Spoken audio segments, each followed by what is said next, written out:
This freshly refurbished prison wing in the town of Vendin-le-Vieil will host France's potential terrorists, at least until authorities have assessed how dangerous they are. We'll have 8 weeks to question the inmates with a team of educators, probation officers, and psychologists. We will then either put them in solitary confinement if they're extremely dangerous and radicalized, or they'll be sent to a wing that has its own special team.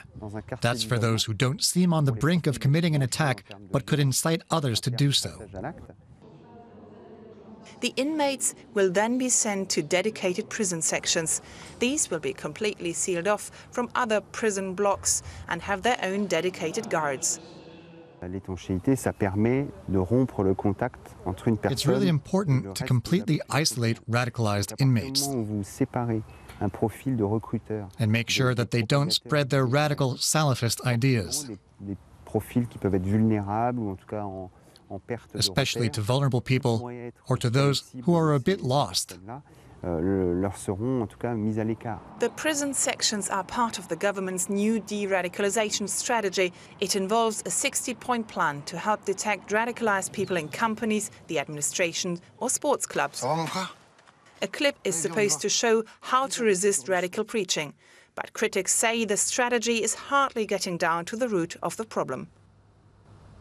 It's the government's responsibility to defend the country, protect its people and oversee their education. But the new strategy is almost exclusively about defence and protecting people. There's almost nothing on education. And yet that would be the most effective weapon in the fight against radicalisation. Instead, he says French politicians too often stigmatise Muslims in a bid to win votes.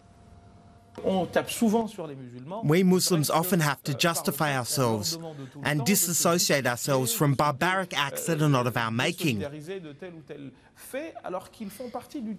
But we are part of this nation, and Muslims are the main victims of terror attacks.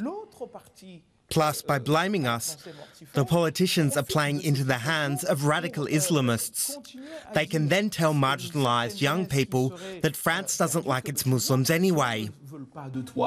But the prison administration, just like the government, points to the French principle of laïcité, or the separation of church and state.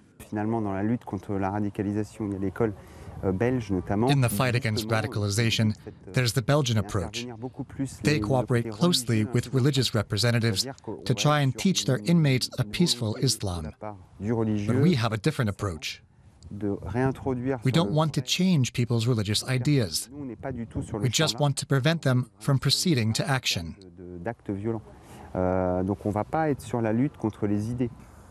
The government says the strategy is working and that last year alone 20 terror attacks were prevented across France. At least one of them was planned from inside a prison.